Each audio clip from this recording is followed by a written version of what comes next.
Salut à tous, c'est Baptiste, bienvenue dans cette nouvelle vidéo. Dans cette nouvelle vidéo, je vais répondre à la question que l'on m'a posée il y a de cela quelques jours. Baptiste, est-ce que c'est le pire moment pour investir dans l'immobilier? Donc on va parler du contexte économique actuel, des avantages et des désavantages de la situation actuelle, donc du déconfinement, du confinement, de la crise sanitaire et de la crise économique aussi qui est en train de se passer à l'heure actuelle. Et donc, je vais répondre à toutes vos questions sur ce sujet. Mais avant toute chose, si ce n'est pas déjà fait, abonnez-vous à la chaîne YouTube pour ne rater aucune de mes futures vidéos et cliquez sur la cloche à côté du bouton s'abonner pour recevoir une notification à chaque nouvelle vidéo. Si vous avez des questions aussi par rapport à ce que je vais vous dire aujourd'hui, par rapport à ce contexte économique, par rapport à l'évolution du marché, n'hésitez pas à me les poser dans les commentaires ou si vous avez des remarques par rapport à votre expérience personnelle aussi. Nous, on a vu du coup ce qui se passait sur le marché par rapport à tous nos élèves qui sont en train d'investir à l'heure actuelle, par rapport à moi, à mon expérience, à ce que j'ai pu voir aussi sur le marché, sur le terrain en quelque sorte. Et donc, je vais répondre à cette question-là. Donc, la première des choses, c'est que les notaires sont débordés. C'est le premier truc qu'il ne faut pas oublier, c'est que si vous voulez signer un compromis, ça peut prendre 2 fois plus de temps que d'habitude. Un compromis, ça peut prendre 2 semaines, 3 semaines. Ça peut prendre plus d'un mois là à l'heure actuelle. Ça peut être vraiment long parce que ce qui se passe, c'est que tous les notaires ne pouvaient pas faire de transactions immobilières durant le confinement.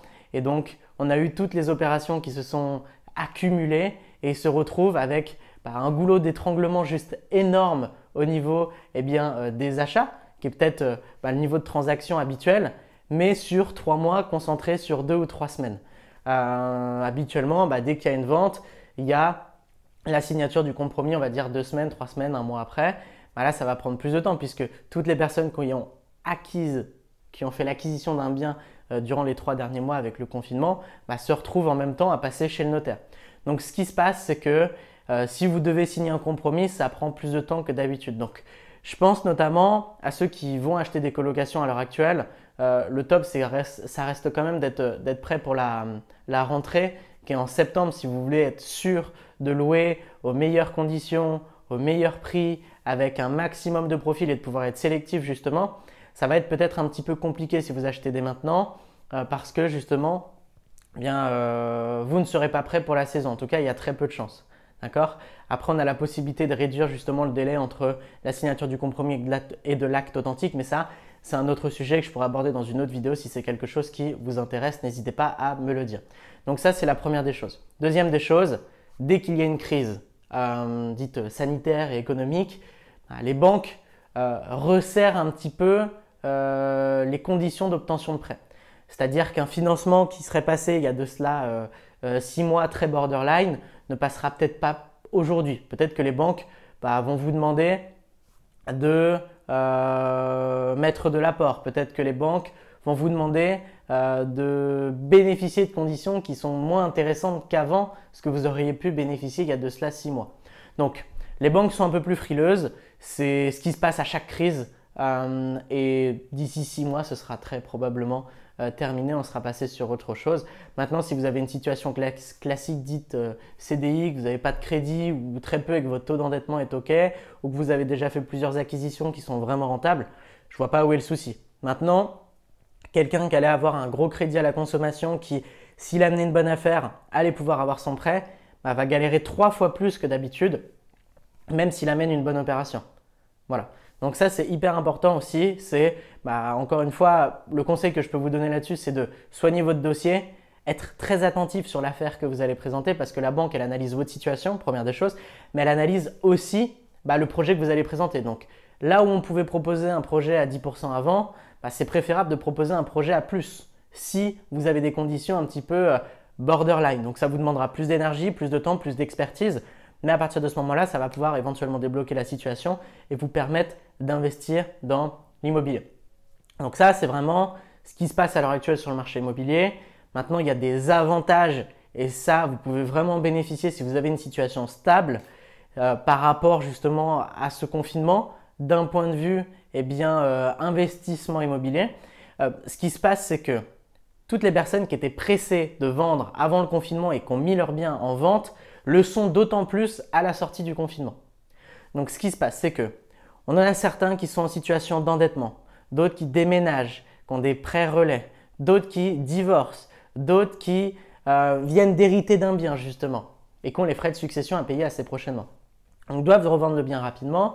On a pu, en tant qu'investisseur, reporter les échéances de ces prêts durant le confinement. Par contre, les charges de copropriété, on continue à les payer, la taxe foncière aussi, les énergies. Donc si vous avez justement une colocation dite au forfait par exemple, vous devez payer tout ce qui va avec justement. Donc à partir de ce moment-là, vous êtes quand même redevable de charges. Et puis il y a la dépréciation du bien et il y a le fait qu'il ne vous rapporte pas d'argent et qu'il immobilise votre argent. Et certains sont vraiment pressés parce qu'ils ont besoin de cet argent pour derrière pouvoir déménager, boucler un prêt relais, mettre fin à un échange avec son ex-copain ou copine avec lequel on divorce. Et ça maintient justement la relation pendant des mois et des mois parce qu'on est juste bloqué par un bien immobilier. Et ça peut des fois juste bouffer la vie. Donc à partir de ce moment-là, les gens doivent vendre. Et ceux qui devaient vendre avant le confinement sont encore plus pressés et sont encore plus prêts à baisser le prix. Ça, c'est la première des choses. Maintenant, je ne suis pas en train de vous dire qu'à Paris, dans le 16e arrondissement, vous allez pouvoir acheter à moins 30%.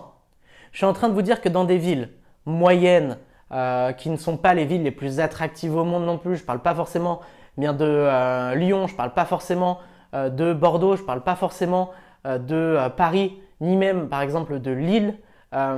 Mais ce que je suis en train de vous dire, c'est que dans des villes moyennes, vous allez pouvoir faire de très bonnes affaires car les prix vont baisser sur les vendeurs qu'on vise habituellement, qui sont des vendeurs dans des situations d'urgence, des vendeurs qui doivent vendre rapidement. Donc à partir de ce moment-là, vous allez pouvoir faire des bonnes affaires, d'autant plus si vous avez une situation stable parce que comme je vous l'ai dit, les agents immobiliers sont aussi frileux sur les personnes qui s'engagent. On demande de plus en plus d'audits financiers avant de pouvoir signer un compromis.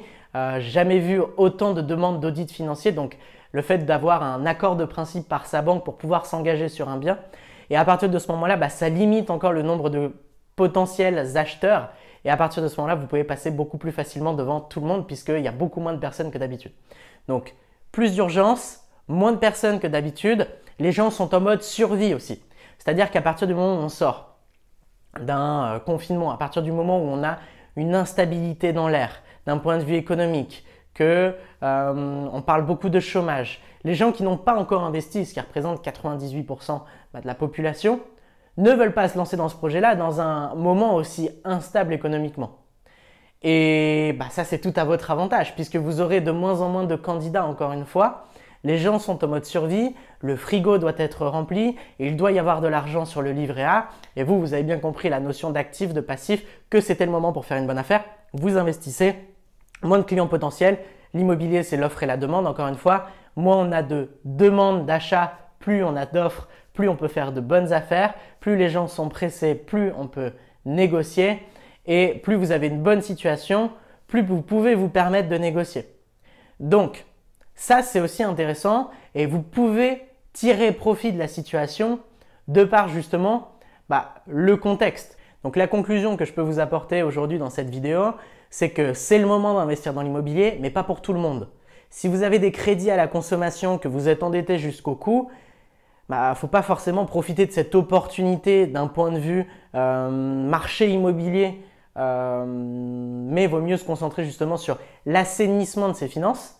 Par contre, si vous avez une bonne situation, que vous êtes en CDI, que vous avez une situation qui est stable, que vous avez éventuellement un petit peu d'épargne, que vous n'avez pas de crédit ou pas énormément, vous pouvez avoir un crédit sur une RP, encore une fois, il faut regarder votre taux d'endettement. Alors, ça peut être une opportunité à saisir et donc c'est probablement le meilleur moment pour se lancer dans l'immobilier si c'est votre situation, encore une fois. Mon objectif, c'est pas de vous vendre du rêve et de vous dire tout le monde peut se lancer dans l'immobilier, faites-le dès demain, c'est facile, never give up, on y va. Ça, c'est pas l'objectif.